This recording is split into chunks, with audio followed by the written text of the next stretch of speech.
Ouais, ouais, d'accord. Allez, salut, à demain. Ciao, bye. Oh purée, c'est déjà parti. Hop. Cher journal. Euh, oui, je sais, j'ai fait une entorse à mon régime. J'avais pas le choix. C'est tombé comme ça. C'est pas bien grave. Bon, d'accord. J'ai un petit bidon pour cet été.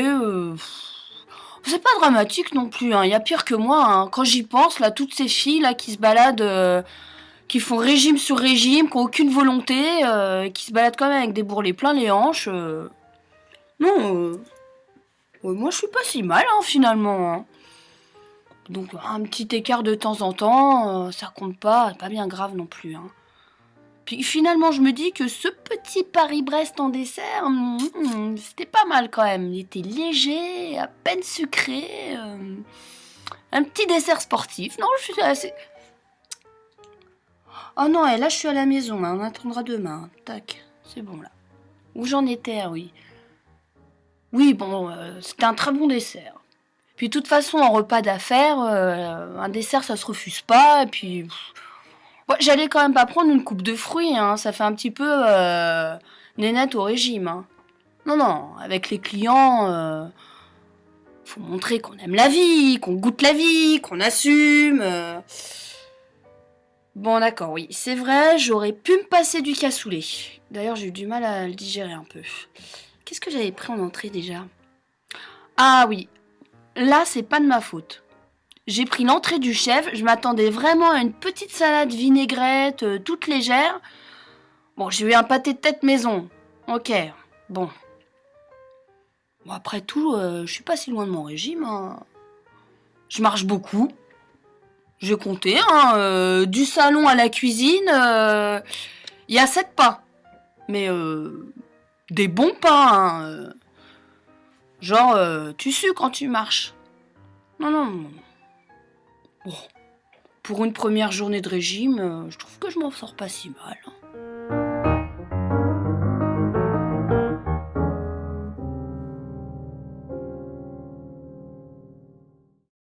Bonjour à tous ceux à qui je n'ai pas dit bonjour. Aujourd'hui, nous commençons une nouvelle série, comme vous avez pu l'entendre déjà, le labyrinthe des décisions. Et je remercie d'abord aussi Chad, je ne sais pas s'il est dans le coin en fait. Non, je crois qu'il est en train de faire le parking peut-être. Pour la déco, il met des trucs un peu partout. Quand vous avez marché, il y avait un labyrinthe qui tournait par terre, tout ça. Les labyrinthes, c'est simple, on rentre dans un labyrinthe et on est toujours en train de chercher où on doit aller en fait. Donc on se pose sans cesse la question et on doit prendre une décision. Par là, on ne sait pas exactement où ça nous mène parfois, mais c'est un petit peu ça. Et en fait, ce que nous allons voir dans les 4 prochains messages, donc à partir d'aujourd'hui, on va aborder 4 questions, et ce sont des questions qui vont nous aider à prendre des décisions dans la vie. Et en fait, pour être un peu plus précis, ce sont surtout des questions qui nous servent dans les décisions que l'on prend dans la vie, pour les questions auxquelles on n'avait pas du tout pensé un jour devoir répondre. D'accord? On se retrouve face à une décision à prendre, et on se dit... s'il y avait une chose, enfin, je voulais vraiment pas décider ça. Si j'ai pas le choix, voilà. Vous voyez un petit peu ce type de décision, ou les décisions auxquelles on a vraiment jamais imaginé, on serait jamais confronté à ça, c'est pas possible, ou une décision inattendue. Et en fait, les 4 questions que nous allons voir ensemble vont être des questions hyper pratiques dans les décisions que nous avons à prendre. Et vous savez, ça fait penser un petit peu à des décisions plutôt majeures. Des personnes qui se fréquentent ou qui doivent se marier. On reçoit des conseils de gens et d'autres autour de soi. Il y en a qui se sont mariés il n'y a pas si longtemps, je crois. Et on reçoit des conseils, tu sais, peut-être que pas, ou peut-être que moi, tu as réfléchi quand même, etc. Et on est là, on doit décider. Ou alors c'est un petit peu comme j'ai un boulot qui me plaît, qui est pas trop mal. Et un jour j'ai un copain qui m'appelle, ils sont en train de lancer une boîte, mais c'est de l'autre côté de la France. Et, euh, et ils lancent une boîte et ça serait peut-être pas mal de pouvoir s'y engager. Et je fais quoi là? J'y vais. Et vous voyez un petit peu ce type de décision? C'est des décisions qu'on en a tous, à différents moments de nos vies. On a des décisions qui sont relativement majeures, en fait. On ne le sait pas forcément tout de suite. Euh, Aujourd'hui, je vais aborder des questions qui ne sont pas faciles, blague à part. Parce qu'en fait, on va forcément tous faire appel à un peu de notre passé ou un peu de notre futur qui arrive. Et quand on aborde ce type de questions-là, c'est pas forcément toujours excitant, joyeux, enfin, vous voyez, parce qu'on se demande un peu ce qui va se passer et à quelle sauce on va être préparé, en fait. Euh, les décisions dans nos relations amoureuses, ou pas, dans nos amitiés, ou pas, dans tout ce qu'on a devant nous, qu'est-ce que je fais? Qu'est-ce qui me pousse à décider? Quelles sont les questions que je me pose qui vont me dire, tiens, je me pose ces questions-là, et quand je réponds à ces questions, je vais prendre une décision ou une autre. Il y a des moments dans notre vie, quand on prend ces décisions-là, c'est un moment déterminant pour notre vie. Et parfois, on ne le sait pas encore. Je prends une décision et je ne sais pas encore les conséquences de celle-ci. Qu'est-ce que ça va produire dans ma vie? Et généralement, on n'a jamais assez de temps pour réfléchir.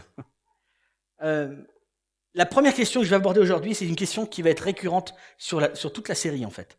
C'est la plus personnelle, mais vraiment personnelle. Pas dans le sens personnel à exposer, mais personnelle pour vous-même. Pour toi tout seul dans ta chambre, ou à la maison, ou dans ta voiture. Vous savez, beaucoup parmi nous, en fait, font partie d'un petit groupe d'études, de réflexion sur la Bible, de débats, etc. Parce que dans l'Église, ici, on croit que c'est quelque chose de majeur qu'il faut vivre dans des petits groupes pour pouvoir avoir plus de facilité à débattre de questions de foi et autres. Et vous savez, quand on écoute les histoires des gens, c'est incroyable comme on constate que c'est une succession de décisions. On a eu plusieurs fois, et encore bientôt au mois de mai, des gens qui se sont fait baptiser dans le baptistère là-bas qui est caché. Et avant un baptême, ici, on raconte une histoire, notre histoire, pourquoi je me fais baptiser, et c'est une vidéo. Et si vous regardez, vous écoutez ces vidéos, vous allez entendre souvent une succession de décisions que les personnes ont prises dans leur vie. Bonnes ou mauvaises. Mais ils ont pris des décisions et il y a eu des conséquences. Et on est sans cesse devant ce type de décision dans la vie. Ça nous bâtit, en fait. Et aujourd'hui, ce que je vais aborder, c'est peut-être qu'on pourrait interrompre ce truc qui roule tout seul et on décide toujours de la même manière. Et peut-être que des choses nous arriveraient parfois peut-être mieux si on se posait les vraies questions. C'est incroyable comme... et vous le savez tous, parce qu'on le dit tout le temps, mais c'est facile à dire. Mais comme toutes les décisions que l'on prend ont des conséquences. Vous savez, pour ceux qui sont parents, on est sans cesse en train de proposer à nos enfants de prendre des bonnes décisions. Hein? Ils ne savent pas, les décisions qu'ils prennent aujourd'hui peuvent être tellement déterminantes dans leur vie. Et nous, en fait, ce qu'on leur demande aussi de décider, parfois, les choix que l'on propose à nos enfants, on ne se rend pas compte non plus des conséquences que ça peut avoir dans la vie, parce qu'en fait, on ne voit pas si loin que ça derrière. Les études qu'ils ont choisies, l'orientation, l'apprentissage, partir à l'étranger ou pas pour étudier, etc. On ne sait pas exactement ce qui se passe, si ça va être bien ou pas. Mais on est obligé de prendre des décisions. Et on se dit parfois, quand on regarde en arrière, mais heureusement que j'avais pris cette décision-là. Mais heureusement que nous, on a acheté cette maison. Ou heureusement que j'ai fait ceci. Heureusement que... Sinon, tu te rends compte, si j'avais pas fait ce choix-là, j'en serais peut-être là. Vous avez jamais dit un truc comme ça? Vous vous êtes jamais dit ça dans votre vie? Heureusement que j'ai décidé ça. T'imagines si je l'avais pas fait? Ma vie serait tellement différente si le 4 mai 2003, le 13 novembre 98, j'avais fait d'autres décisions. J'espère que c'est pas des dates importantes pour vous, en fait. Parce que... Pardon? C'est ton anniversaire. Mince. Bon, mais de toute façon, tu n'avais pas le choix. Donc ta vie n'aurait pas été plus différente que ça si tu étais né un autre jour, en fait. Mais bon, bref.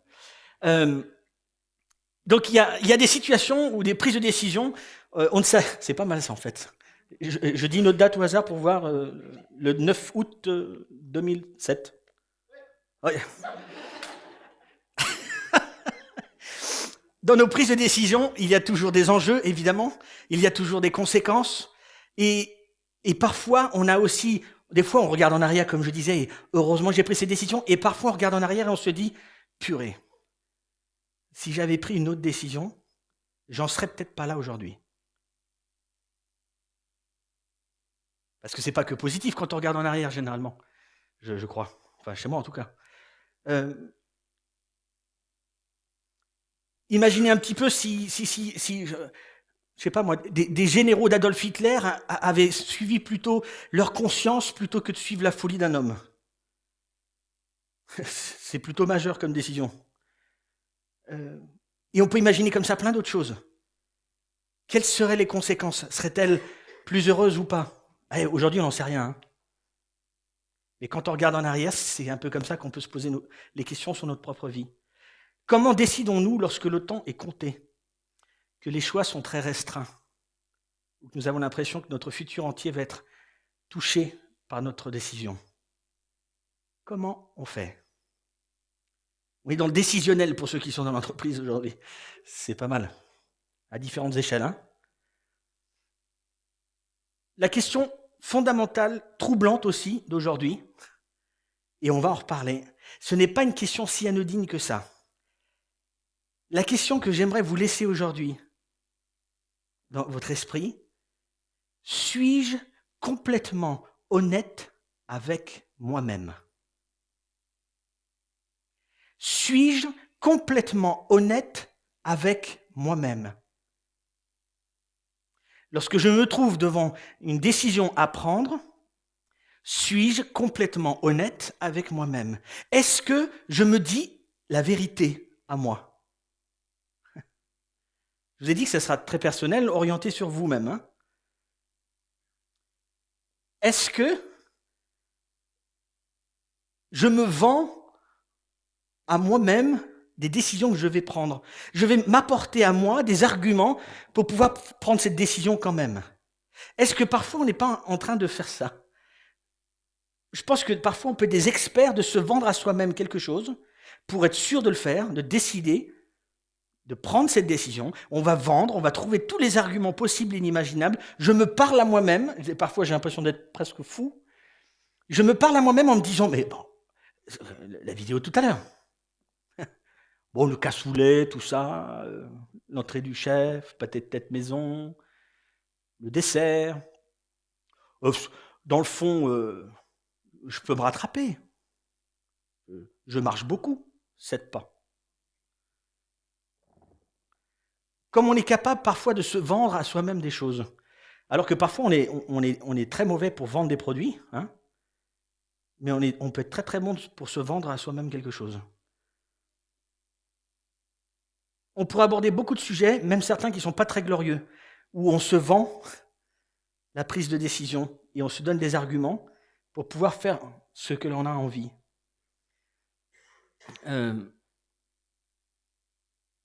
Les choses que vous vous achetez ou que vous vous êtes acheté, vous savez, parfois on est un peu débile des fois, mais ce smartphone-là, il est super top. Vraiment, il est hallucinant. Oui, mon chéri, il faut qu'on parte en vacances. Enfin, voilà, c'est quand même bien de mettre des sous. Ouais, mais attends. Il y a une appli dans ce téléphone. Elle me permet de calculer les dépenses qu'on va faire en vacances. C'est génial. On va optimiser nos vacances. Je te promets, ma chérie. Oui, mais on perd un peu de sous. Oui, mais après, on est trop fort. Non, je ne vais pas prendre de ce dessert, je suis au régime. En même temps, hier, on a fait des courses avec ma fille, et je pense qu'on a marché au moins 2h15, et je pense qu'un dessert pareil, ni vu ni connu. C'est pas si mauvais, c'est pas si gras. Attends, le smartphone, c'est quand même bien, purée, parce qu'on peut faire quand même des choses super pour la famille. Jamais pour moi. Il y en a qui rigolent nerveusement ici. Hein. Il y en a certains que je connais, je sais pourquoi ils rigolent nerveusement. Moi, je rigole, c'est intérieur, mais ça se voit pas. Est-ce que vous pensez que la personne qui vous aime ou proche de vous va comprendre, ou vos parents vont comprendre qu'en fait, vous dépensez les sous pour les vacances pour acheter quelque chose qui permettra de faire des économies plus tard? C'est spécial comme argument. Est-ce qu'en fait, on n'est pas tout simplement fainéant et on ne se dit pas juste qu'en fait, on a du mal à se maîtriser? En fait, juste, j'y arrive pas, c'est tout. Pourquoi tu veux l'acheter? Mais parce que juste j'ai envie de l'avoir. C'est ma seule motivation dans le fond. Et les autres l'ont. Pourquoi on n'est pas honnête en fait avec nous-mêmes? C'est fou en fait. C'est comme si on se sentait forcé de se parler en fait. Ouais, mais bon, on peut, hein, c'est pas si mauvais. Et pourquoi tu fais ça? Ben parce qu'en fait, si je le faisais pas, j'aurais pas ça et voilà. Ouais, bah donc je le fais. Hein. C'est comme si j'avais deux options devant moi. Enfin, surtout une en fait. L'option, mon cœur aime la chose que je veux prendre, acheter ou la décision que je veux prendre. En fait, c'est une décision hyper sentimentale. Oh, je pense que c'est ce que je dois faire. Je pense que c'est lui. Je pense que c'est elle. C'est un truc de fou, ça se passe à l'intérieur. Et vraiment, c'est ça que je dois faire. C'est la décision que je dois prendre. C'est comme si on suivait juste ça. C'est fou en fait. Et une fois qu'on dit, vraiment, je senti, ça fait du bien, donc du coup maintenant, je vais trouver les arguments, et du coup, je parle, mon cœur parle à la tête. Cerveau, trouve des arguments maintenant. Oui, alors, il est quand même intelligent. Ah, il a un peu de pognon aussi. C'est quand même pas mal. Il a plus d'amis que moi. Ça permettra d'agrandir mon cercle d'amitié. Il s'habille pas trop mal. Je lui donnerai des conseils peut-être pour deux, trois trucs, mais dans le fond, mais c'est pas le plus important. Le plus important, c'est son cœur.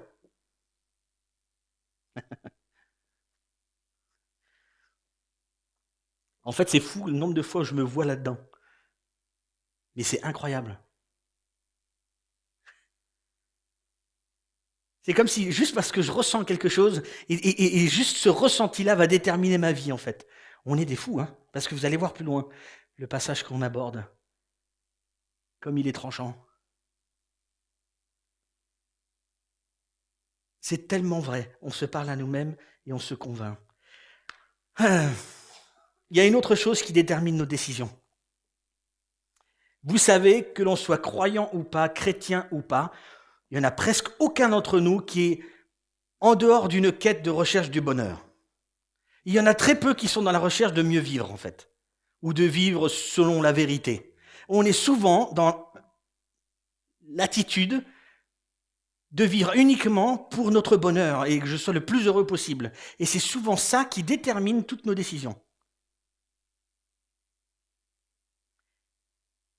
Est-ce que c'est vrai? Est-ce que c'est juste de faire comme ça?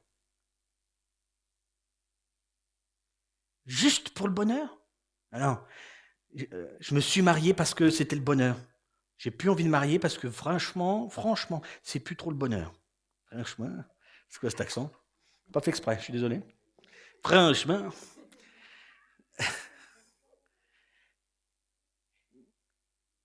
j'aimais fumer à l'époque parce que c'était sympa, j'étais avec les potes. J'aime plus fumer. La décision, globalement, bon, on est en train d'égorger un gamin, ne vous inquiétez pas.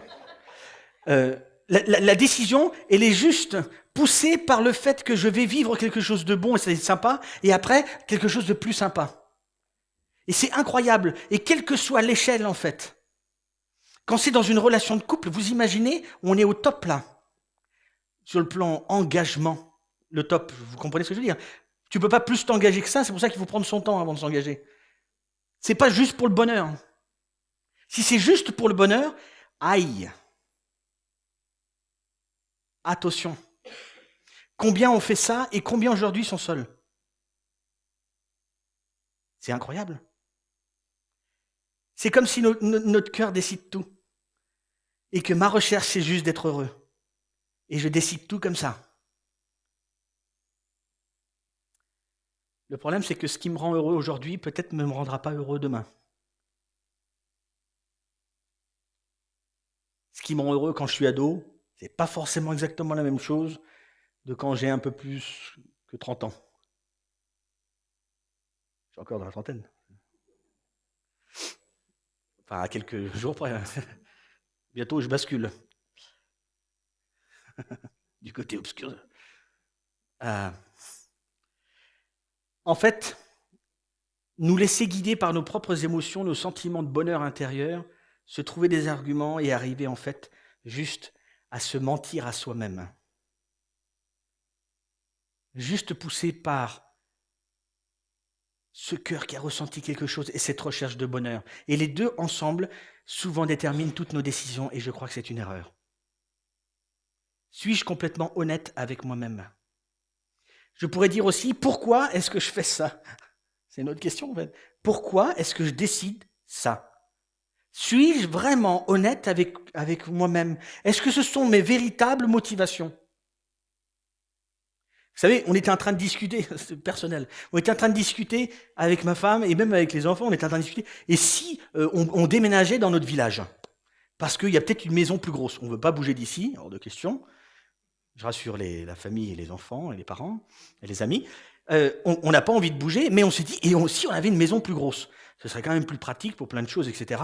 Et si on pensait aussi peut-être à nos parents, une fois qu'ils vont avoir des soucis.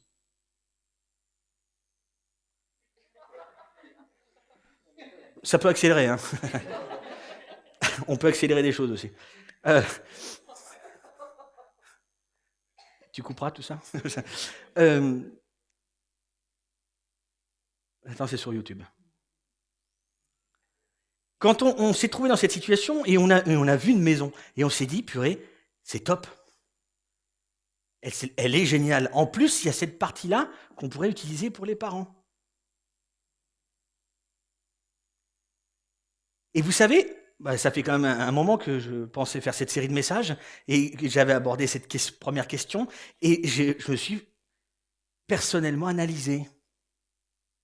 Suis-je complètement honnête avec moi-même dans ce choix, dans cette décision? Parce que quitte à vous le dire à vous, vu qu'on est un peu pareil, parce qu'on est globalement des humains, plus ou moins, on se pose forcément les mêmes questions, et je me suis posé donc les questions, suis-je complètement honnête avec moi-même dans cette décision-là? Est-ce que c'est vrai que mes motivations que j'énonce sont d'avoir une maison plus grande et aussi de pouvoir avoir cette partie-là pour les parents? Alors, il se trouve que c'était vrai. Oui, parce que on était dans un moment un peu émotionnel, on s'est mis à pleurer avec ma femme, tout ça, les parents, tout ça. Vous savez, des fois, on a des passages un peu, on est très faible, quoi. Donc. En fait, c'est pas évident aujourd'hui. En plus, je suis en train de parler, il y a mes beaux-parents qui sont quand même devant moi, donc c'est quand même intéressant. Mais au moins, ils savent tout maintenant. Vous savez pourquoi on ne se pose pas forcément cette question? Vous savez vraiment pourquoi on ne se pose pas la question de suis-je complètement honnête avec moi-même? Parce qu'on a la réponse? Peut-être. Mais aussi, c'est dérangeant. C'est à la fois terrifiant et libérateur. Quand on va être capable de donner des bons arguments, vous allez voir pourquoi. Suis-je complètement honnête avec moi-même? Aujourd'hui, je vais aborder un verset, juste un verset. Et ce verset se trouve dans un livre de l'Ancien Testament, dans la Bible, la partie la plus grosse, la plus vieille. Et c'est le livre de Jérémie. Jérémie, c'est un prophète. Et il n'a pas eu une tâche facile, le pauvre. En fait, il était prophète en l'an 600 avant Jésus-Christ, un truc comme ça, à peu près. Et c'était un temps où le peuple que Dieu avait choisi pour parler de lui, le peuple d'Israël, là, s'était coupé en deux. Et donc, on avait deux royaumes, et le prophète Jérémie était le prophète du royaume du Sud, là où se trouvait Jérusalem aussi. Et en ce temps-là, il y avait quelqu'un qui était assez très très méchant, qui s'appelait Nebuchadnezzar, et qui était de Babylone. Et c'était un empereur et un empire hyper puissant. Partout où ils allaient, ils repartaient avec le pays. Ils étaient partis avec l'empire de Babylone, ils étaient partis en Égypte. Ils sont passés en Égypte, ils ont exterminé l'armée égyptienne et l'Égypte est devenue babylonienne. Sur le chemin du retour, parce qu'en fait, si on avait une carte, c'est le chemin du retour, ce chemin du retour, il passe à côté de ce petit royaume ridicule. Il arrive, il extermine le gars en place, l'armée, il la piétine, et il se dit qu'il va plus loin. Je fais un zoom. Nebuchadnezzar, on apprend qu'il va arriver. Jérémie, le prophète, dit « Sache une chose, je t'ai toujours dit, cher roi ».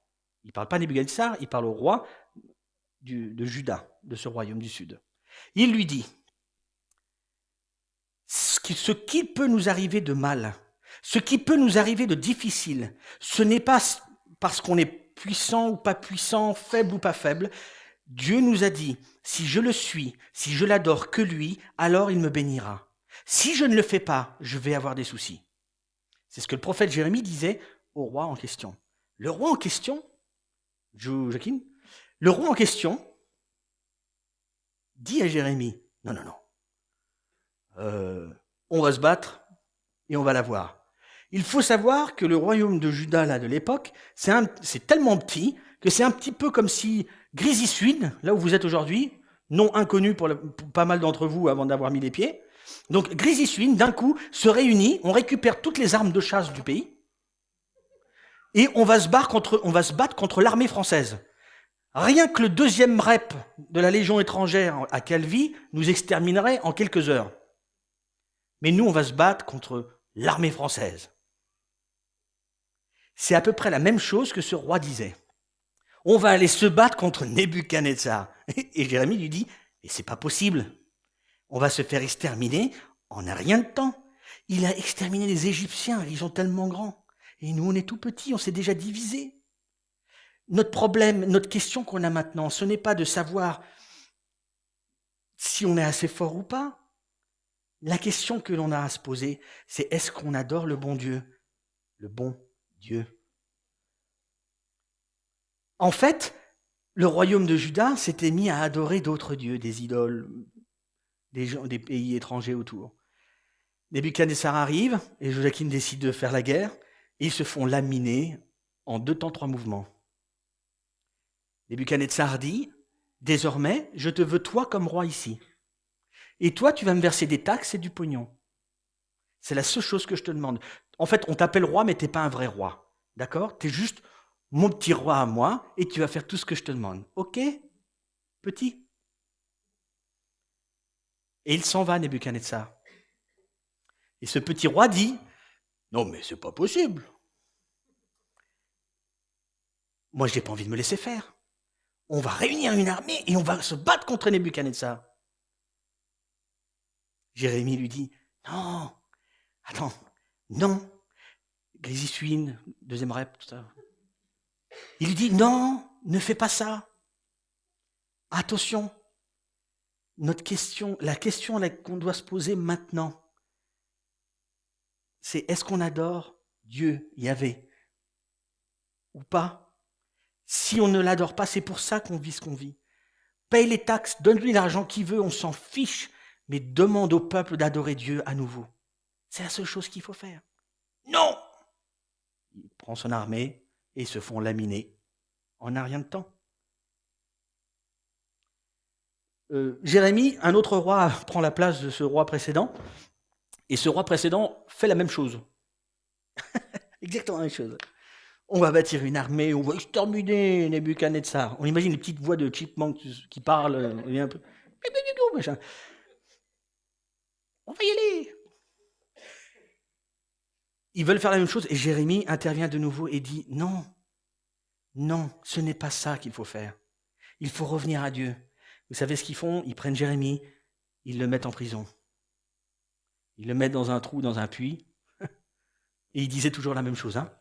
Revenez à Dieu, s'il vous plaît. Il a écrit le livre de Jérémie, très certainement. Il a écrit les lamentations de Jérémie. Il a écrit plein de choses, ce prophète. Ça n'a pas été facile pour lui. Il parlait, mais on disait que c'était nul ce qu'il disait. Donc c'est pas facile, en fait. Toute ta vie, 40 ans à peu près, il a travaillé là-bas. Pas mal. Il avait, je pense, droit à une vraie retraite, du coup. Ce dernier roi se fait attraper par Nebuchadnezzar. On lui enlève les yeux du globe des yeux, on tue toute sa famille, et on le ramène à Babylone, on l'attache quelque part, pour montrer la toute-puissance de Nebuchadnezzar. Ils n'avaient toujours pas gagné. Waouh, Histoire magnifique. Vous savez, on n'a pas besoin de regarder beaucoup de films, hein. C'est pas une trilogie de Peter Jackson, c'est juste, vous lisez la Bible et il y a des choses assez intéressantes. Des histoires comme ça qui sont fou. Ah oui? Mais qu'est-ce que Dieu veut nous dire là? On y arrive. Dans ce court verset, on voit une vérité incroyable. Jérémie 17, verset 9.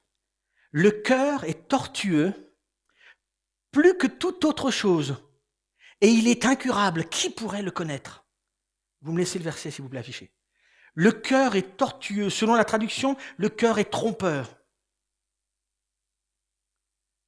Plus que toute autre chose, et il est incurable.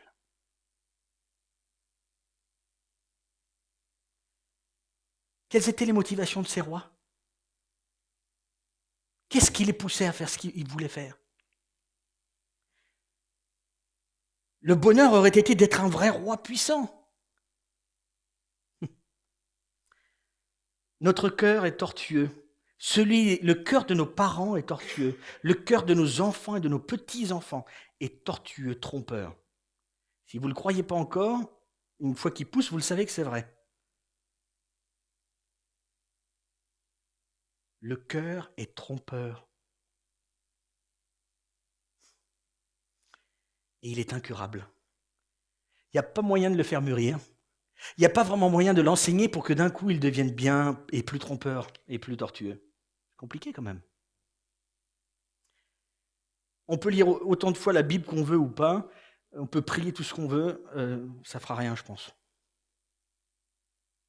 C'est fou en fait ce que je dis. Toutes les fois où je me trouve devant des décisions à prendre, j'ai ce potentiel en moi de me décevoir tout seul.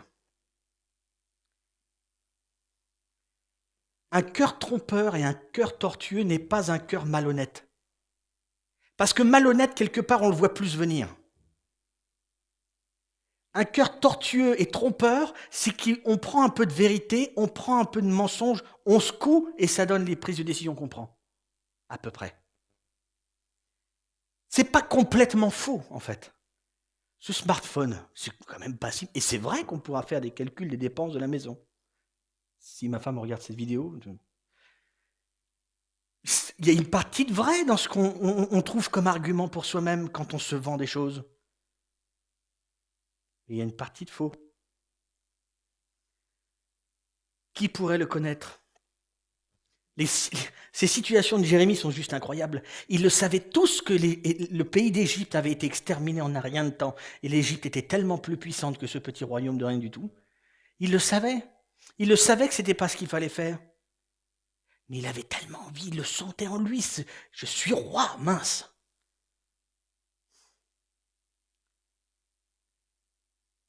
Notre cœur est tellement trompeur qu'il peut nous faire oublier la réalité qui est devant nous. Et les décisions ne vont pas être très bonnes. C'est un peu comme quand on regarde les gens qui sont plus riches que nous et qui prennent des décisions pas trop bonnes. Vous savez, moi, si j'avais ce pognon, jamais je ferais ça. C'est très très bon. Ah non, moi, dans la même situation, je ne ferais pas ça. Ou je ferais différemment, c'est sûr. Enfin, mieux quoi. On a le même cœur, rappelons-nous. Quand on est dans cette situation-là, on ne sait pas exactement ce qu'on va faire, mais globalement, on a la même racine.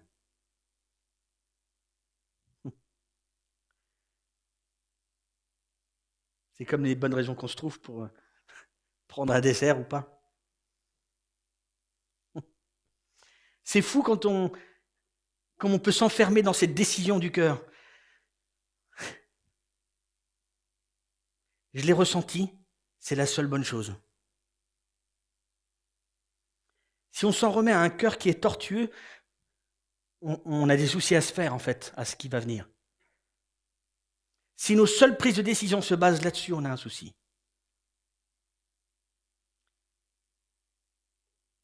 Et on va essayer d'être honnête avec nous-mêmes. Suis-je complètement honnête avec moi-même? En fait, si je ne suis pas venu à l'heure à ce moment-là, ce n'est pas parce que ça, c'est parce que ça. Si j'ai annulé ce rendez-vous, ce n'est pas vraiment à cause de ça. C'est à cause de ça. Si j'ai pris cette décision-là et pas une autre, c'est à cause de ça. Pourquoi est-ce que je fais ça vraiment? Est-ce que nous sommes vraiment honnêtes avec nous-mêmes? Alors, comme je vous l'ai dit, l'idée n'est pas d'aller voir les gens autour de vous et de lui dire, tu sais, j'étais pas honnête avec toi-même, avec toi-même. J'étais pas honnête avec toi, tout ça. Mon propos d'aujourd'hui, c'est juste de vous dire, je vous propose de passer un moment et de réfléchir à des décisions que vous avez prises, mais des décisions que vous allez prendre, et de vous parler à vous-même dans un endroit calme, et de vous poser vraiment la question, suis-je complètement honnête avec moi-même? Est-ce que je me dis la vérité ou est-ce que je me convainc de quelque chose? Vous savez, tout à l'heure j'ai dit que c'était libérateur, parce que quand on se pose cette question-là et que nous y répondons, on va être libre. Parce qu'en fait, lorsqu'on se ment à soi-même, lorsqu'on argumente une décision en se vendant quelque chose, on bâtit tout ça sur des mensonges en fait. Et que quand on nomme les choses qui sont mensonges et qu'on dit la vérité, vous savez, on utilise souvent cette expression, souvent hors contexte, mais la vérité qui vous libère, vous voyez un peu? Garder et entretenir un mensonge ne fait que grandir et nous prendre de l'énergie. Alors que quand on expose le mensonge, en répondant aux vraies raisons, alors nous exposons à nous-mêmes notre mensonge et nous nous libérons par la vérité que nous disons. Est-ce que je suis capable de dire que j'ai pris cette décision-là, je veux prendre cette décision-là, parce que soit c'est pour plaire à ma mère, plaire à mon père, plaire à un tel, sembler beau, sembler grand, sembler fort. Je suis sûr que si on décidait beaucoup plus souvent en étant honnête avec soi-même, peut-être qu'on serait plus mince et plus riche.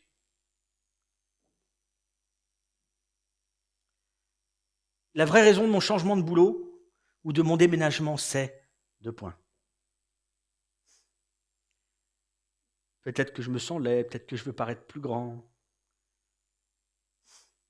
Savez-vous ce qu'il se passe lorsque nous sommes complètement honnêtes avec nous-mêmes? Eh bien, vous connaîtrez la vérité et la vérité vous rendra libre. Alors, ce que j'aimerais que vous fassiez aujourd'hui, c'est ce que je vous ai dit juste avant. J'aimerais beaucoup vous proposer dans la semaine de vous trouver un endroit, un moment où vous allez vous parler. Ouais, essayez d'être discret. Dans la cave, dans votre chambre, le grenier, dans votre bagnole, vous faites comme vous voulez. Et dans certaines décisions que vous avez devant vous, vous allez honnêtement vous poser la question, suis-je complètement honnête avec moi-même dans ça? Et je vais faire attention de ne pas me reposer sur ce cœur qui est tortueux et trompeur. Juste ces sentiments, ce sentimentalisme, cet émotionnel, ouais, mais vraiment, ou juste cette recherche de bonheur. Mais avoir une véritable réflexion et une véritable discussion avec vous-même. Si je décide ce que je dois décider là, maintenant, je sais pourquoi je le fais. Je suis vraiment honnête avec moi-même et je réponds à cette question. Et je sais que plusieurs font déjà ça. Mais l'idée, c'est vraiment de s'analyser un minimum, tout seul, pour regarder un petit peu les motivations que l'on a. Parlez-vous à vous, tout seul, tranquille, comme devant un miroir. Cette maison, tu l'achètes pourquoi? Cette décision que tu vas prendre là, tu le fais pourquoi? Te voir te maquer avec cet homme ou avec cette femme si tôt ou si rapidement, pourquoi? Est-ce que tu sais pourquoi vraiment? Est-ce que tu veux vraiment répondre à cette question? On t'a déconseillé de ne pas t'engager là, tout ça, mais tu le fais quand même. Pourquoi? Sois honnête. Suis-je complètement honnête avec moi-même? Parce que notre cœur est trompeur, tortueux et incurable. Je crois qu'on a besoin de répondre sans se mentir à cette question. Et on a envie d'être libéré juste de cet émotionnel, de ce cœur tortueux. J'aimerais juste prier pour finir ce moment.